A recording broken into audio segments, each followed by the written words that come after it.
Jadi sebelum video ini mulai, aku mau ngasih tahu dulu kalau video ini disusun berdasarkan fakta dan opini kita. Jadi kalau misalnya ada pendapat dari teman-teman yang mungkin berbeda, silahkan tulis saja di komen. Terima kasih.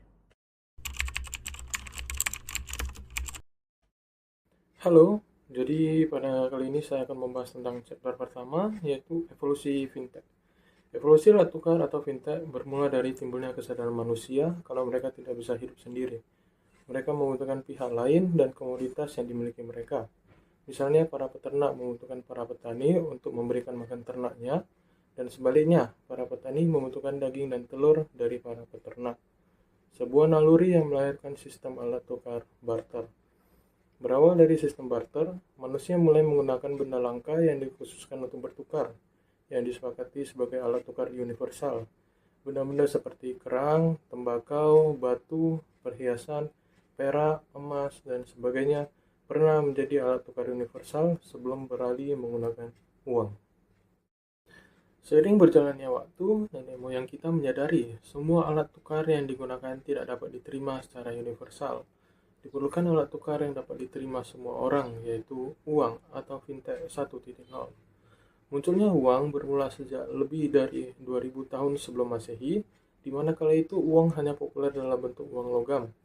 Beberapa sejarawan menyebutkan uang yang ada pada kala itu terbuat dari campuran emas dan perak.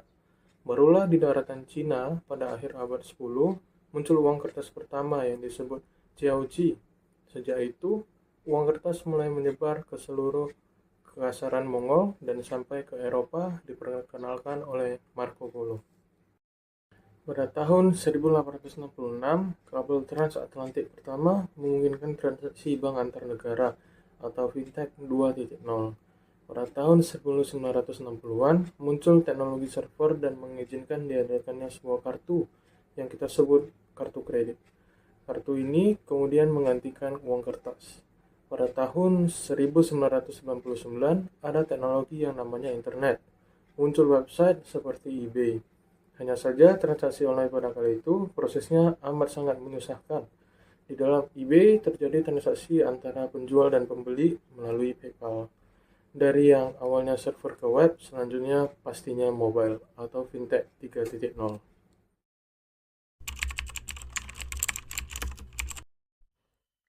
Hai lagi.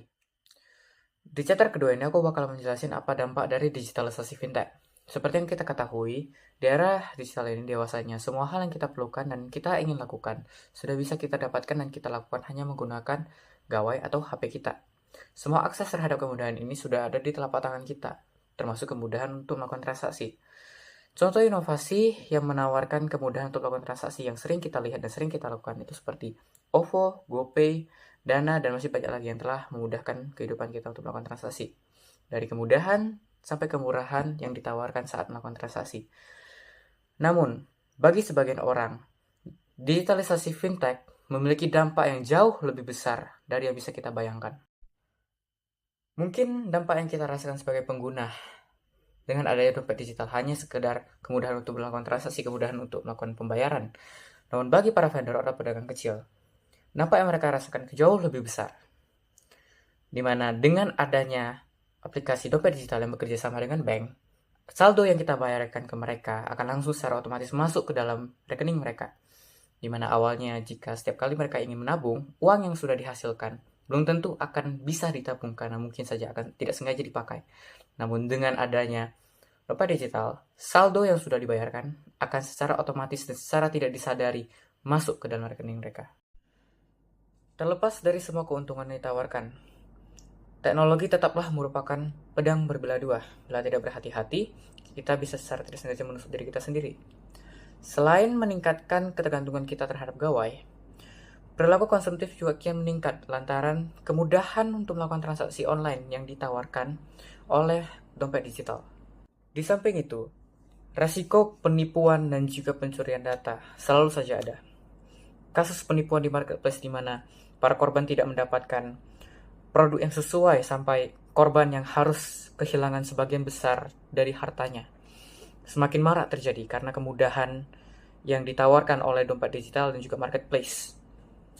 Selain itu, resiko pencurian data pribadi selalu saja ada selama kita menjelajahi dunia internet.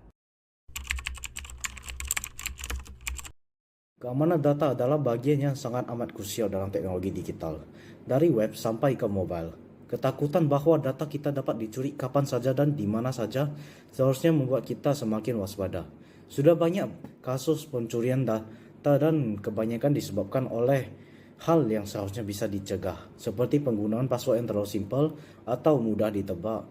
Dan juga ada asal menekan link yang tidak jelas atau mengunduh file dari sumber yang tidak jelas.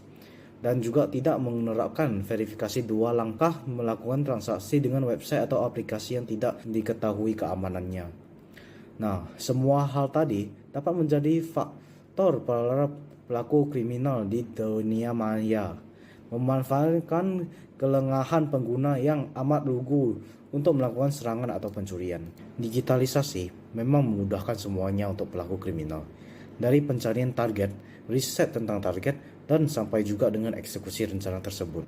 Digitalisasi seperti dompet digital dan loka pasar memberikan kemudahan yang luar biasa pada pelaku. Mereka bisa langsung mencari target di dunia maya, melakukan riset, dan juga sampai ke tahap eksekusi rencana itu. Semuanya bisa dilakukan tanpa bertemu dengan korban dan tanpa juga ada resiko tertangkap ataupun terlacak.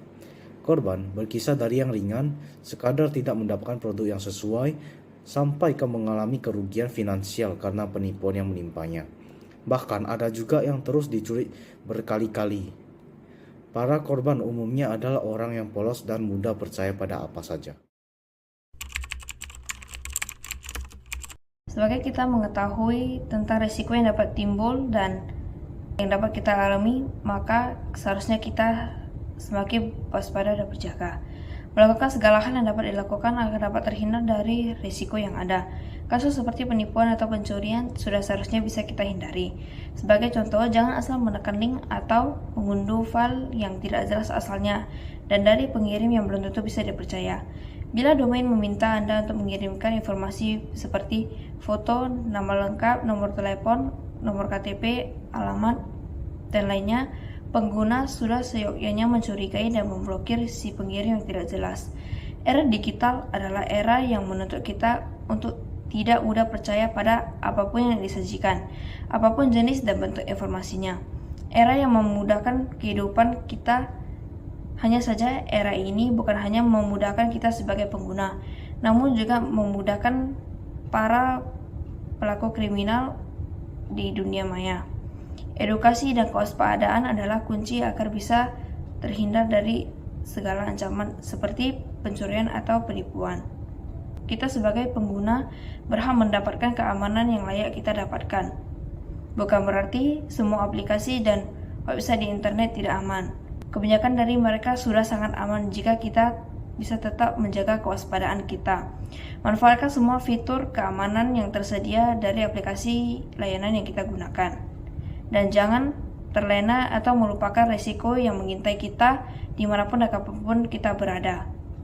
Kita bisa menjelajahi loka pasar dan menggunakan dompet digital dengan aman. Hati-hati adalah kunci utama agar dapat hidup di dunia maya yang dinamis dan penuh dengan ketidakpastian.